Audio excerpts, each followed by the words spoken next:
But, but the commentary that I get is they read my books and it makes their head spin because they're not really big and they're not written from a very scientific and academic point of view.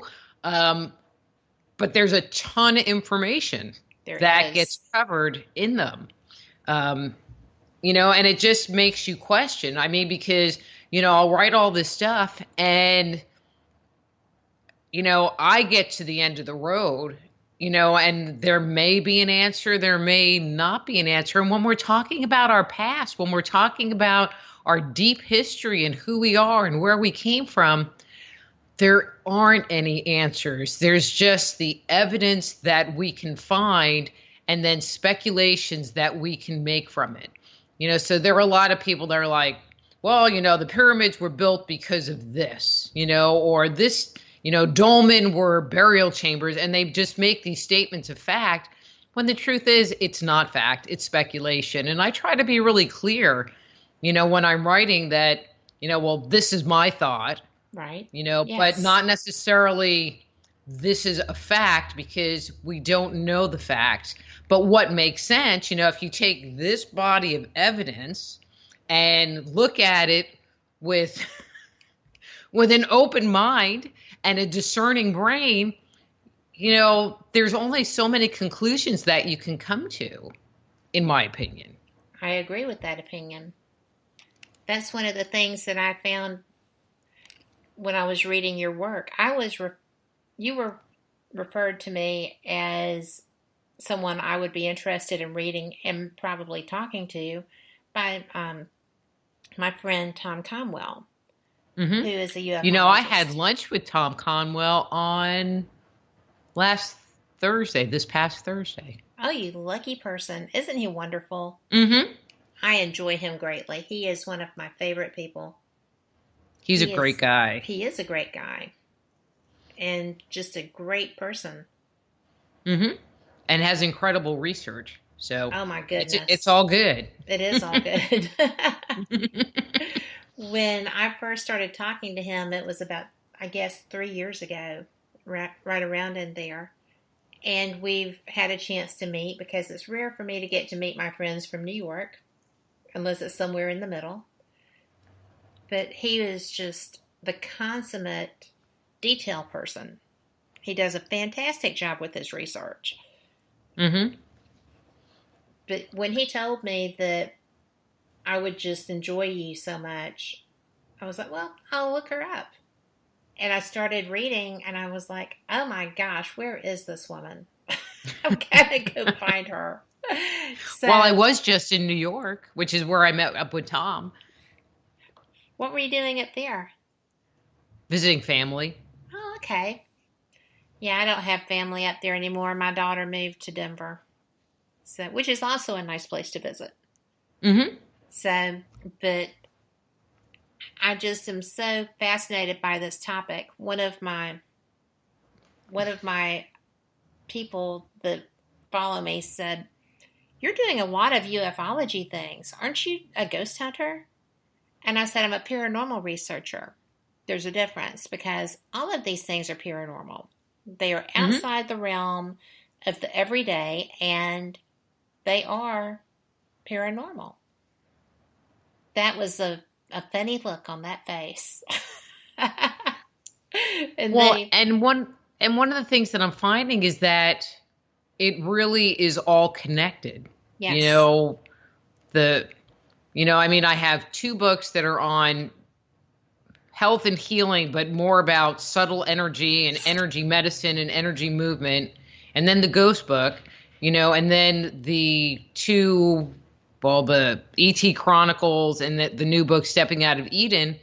And it would be very easy for me to sit there.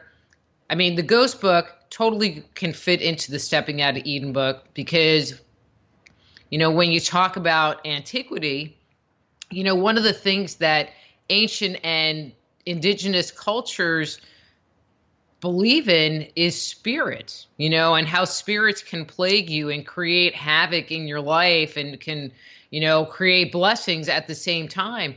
And it's just interesting that we have this concept about ghosts that, it's kind of a new phenomena when it's not. It's at all. ancient, Yes. ancient. You know what? I'm going to have to stop you right here because we're up against our first break, which is 3 minutes. So this is going so fast. I can't believe it. I knew this would happen. But we will be back in 3 minutes. Y'all be sure and come back with us.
You are listening to WPHM Digital Broadcasting,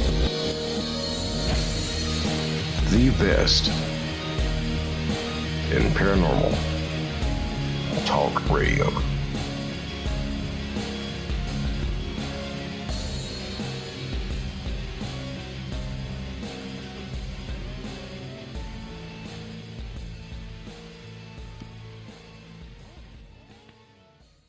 Hi, welcome back. We are Paranormal Experience Radio. I have my guest here, Dr. Rita Louise, and we were discussing all the things.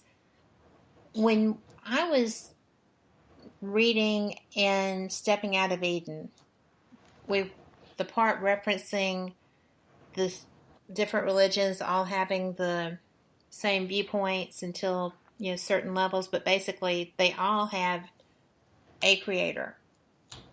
Someone came and made everything. Definitely all of us.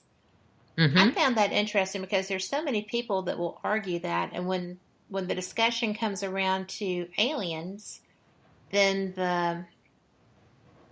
the question evolves into, well, they can't be real because the Bible says that we're it. I was like, really? Wouldn't it be interesting if all these exoplanets had their own creation story in their own Bible? And we couldn't possibly be. And that usually dries things up. And I would think that if there was a planet out there that had an evolving community like there is on our planet, that they would go through a similar phase. and if they had a similar narrative base, but I'm going to kind of go in a different direction. It always makes me laugh, and I don't mean this to be offensive to anyone. However, and no mean cards or letters on this one, but that I like prefacing, and I'm going to say something just kind of hard and blunt, that they have this feeling that the Bible is the only book out there. And our whole life and our whole narrative of the universe came out of that book. But there is so much material out there that come from other cultures, other religions, other societies that talk about our creation, that talk about who we are and where we came from, that it's insulting to all of them to say, well, you believe in these like fake invisible gods, and we believe in a fake invisible God, but we're not going to say that. And ours is okay and yours is not. I mean, I just find it insulting. But anyway, but if you stop and step outside of the Bible and look at creation from a broader perspective, when looking at as many cultures as you can find a narrative for, you find out that we really exist with a global narrative. You find the same stories on every continent on the planet up until a certain point in time, and in that narrative, it changes after the flood story. So the Noah flood story of the Bible, the narrative changes. But if you look at what are considered creation myths, they're basically all the same. In the Bible has many of the same stories, although, to be honest, very much truncated than what you find in other cultures and in other societies. Absolutely. But aren't there only two religions that don't have creation stories? I guess if you're an atheist or an agnostic, and I'm not really sure, how they think we got here. I mean, they don't believe in God, or one of them believes in God, but I don't know. But I mean, as far as anybody after that, they all have them, Right. Unless they chose to let them, go to the side. And I kind of use the Giorgio Tsoukalos line, with the big G and the little g, and the big G is the God who created, and I'm using the word create, and it's probably not the best word to use, that underscores the universe, and is the reason that we and the plants and the trees and the other planets and the other galaxies and solar systems exist today. Now, who that is, what that is, how that works, I have no idea. I don't try to answer that question, and I don't think many cosmologies try to answer that question other than recognizing that there is something bigger and grander than them that underscores everything that we see around us. And then there's the gods that we find in mythology and we find in the Bible, and those two individuals are not the same thing. Those two dynamics are really not the same thing. Other than maybe in Genesis 1 where the earth is created and the trees and the plants, but actually, no, I'm even going to take that back. So, no, not even that. Not even that, because I could talk about that. And I read some of that. And the, people are like, well, how can you say that? So when I think about God, the big G God, our viewpoint is that this person, energy, dynamic, whatever, is omnipotent. It can create at will. And so when I think of that concept, what I think of is, are you a Trekkie at all? Oh, absolutely. Okay, so I think of Q from The Yes. Next Generation. Q could snap his fingers and a mariachi band would appear on the bridge of the Enterprise. or he could wave his hand and, a galaxy would just there it is.